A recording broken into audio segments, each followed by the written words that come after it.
She never cried. She never begged. For 3 days, the Deathworld girl calculated revenge. They took Sovi in 11 seconds. I counted. That is what I do. I count, I measure, I record. My hands were still warm from holding hers when the Ketharak boarding claw punched through the observation deck, and the vacuum seal screamed, and the emergency bulkhead slammed down, and I was on the wrong side of the wall and Sovi was gone. I stood in the corridor for a moment. My ears were ringing. The alarm lights were red. Around me, crew members were shouting, crying, grabbing each other. Luoran crew members, like Sovi, were glowing erratically, their bioluminescence flickering in panic patterns, colors cycling through grief and fear so fast their skin looked like a broken light. The Dravathi soldiers were roaring. Commander Vreth was on the comm screaming for battle stations. I walked to my bunk, sat down and opened my datapad. The Ketharak had taken Sovi because she was beautiful. That was the whole reason. Her species, the Luoran, could produce light from their skin in colors that did not exist in most star systems.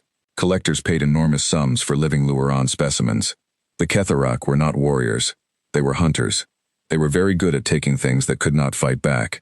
They had never taken anything from a human before. More specifically, they had never taken anything from a human who came from Vareth 9. My name is Kale Dranova. I was born on a Class 7 Deathworld with gravity that crushes standard-build aliens to their knees, predators that can swallow a ground vehicle whole, acid rain seasons that strip exposed metal in 4 hours, and volcanic cycles that rearrange coastlines every 2 decades. Vareth 9 does not produce gentle people. It produces people who are very good at staying alive inside systems that want to kill them.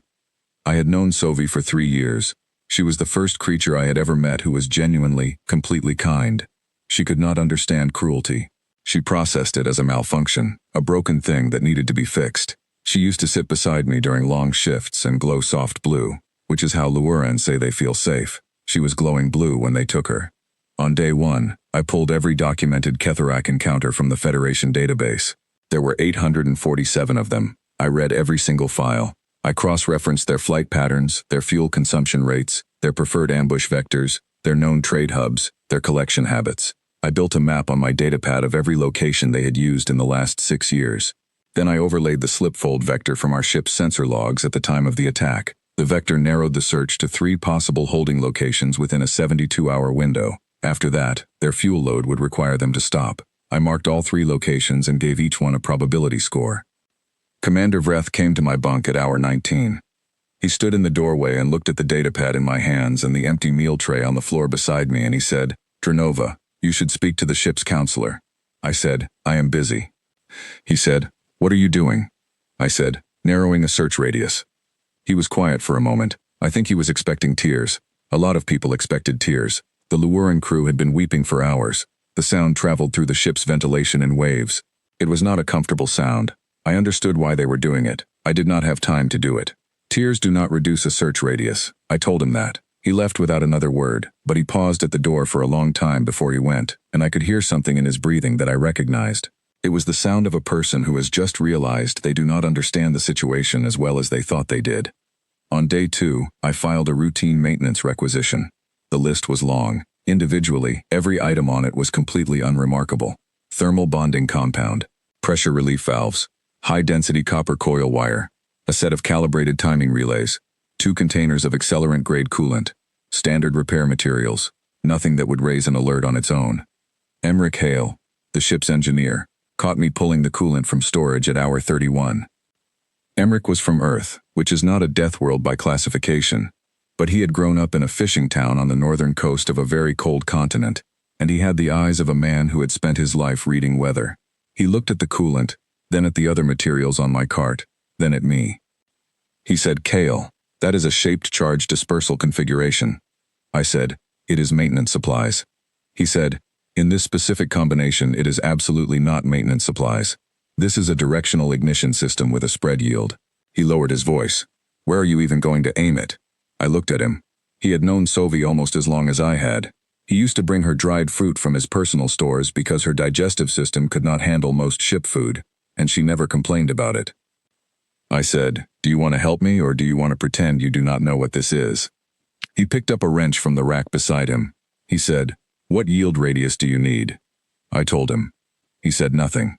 He just began calculating on his own pad, quiet and steady, his jaw set.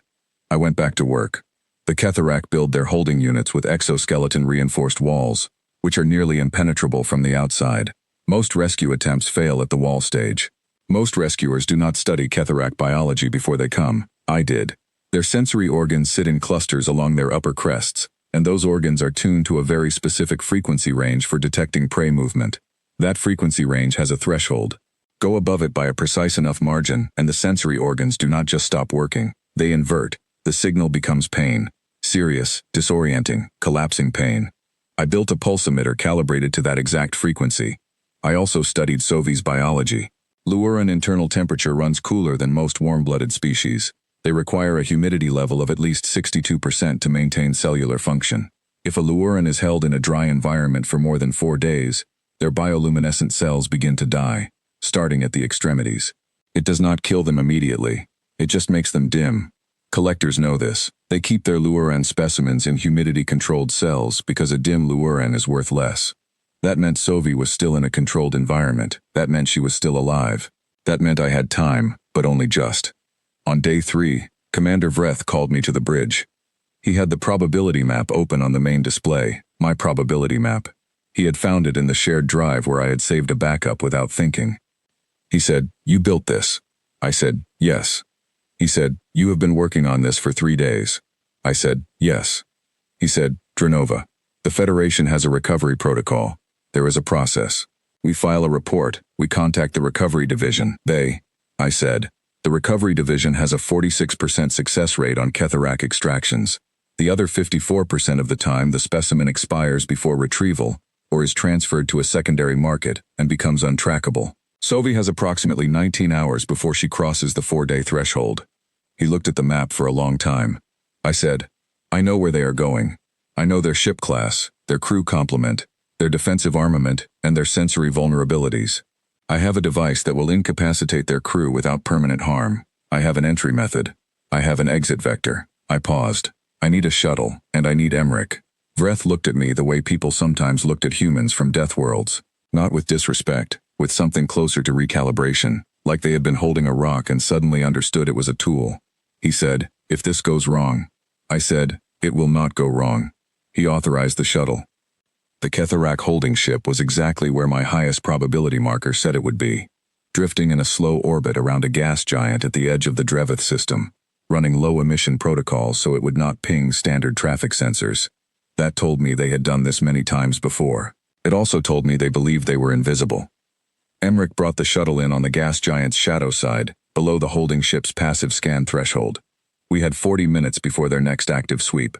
I had planned for 38. The pulse emitter worked. I knew it would because I had spent a day and a half making sure the calibration was exact.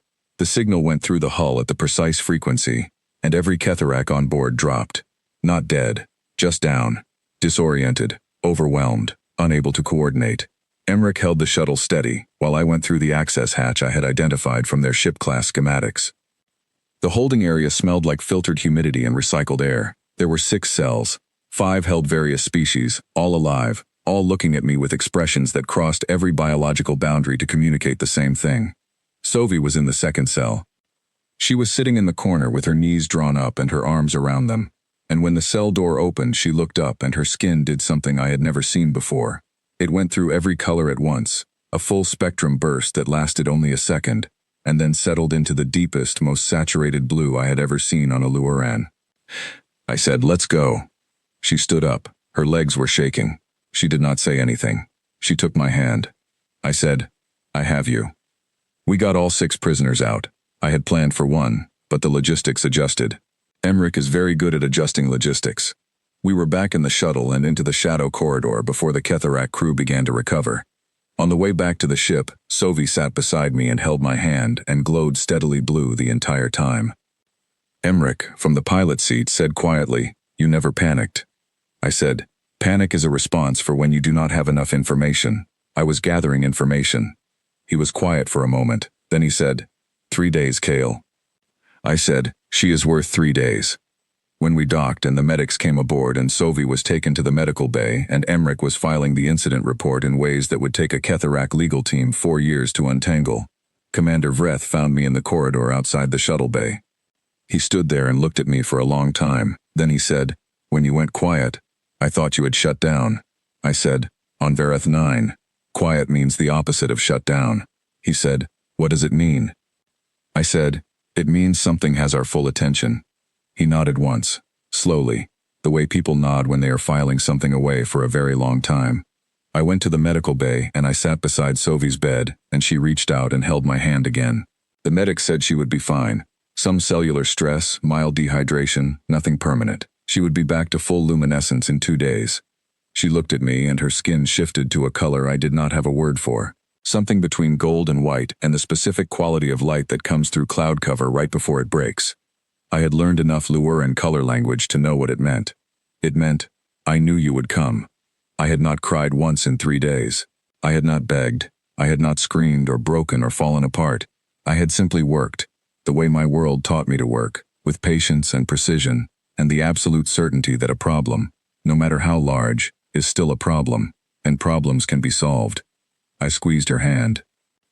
Outside the porthole, the stars moved past in long, slow lines as the ship accelerated into drift. I watched them and I felt something finally loosen in my chest, something I had kept locked down for 72 hours because I could not afford to let it move. Then I let it go.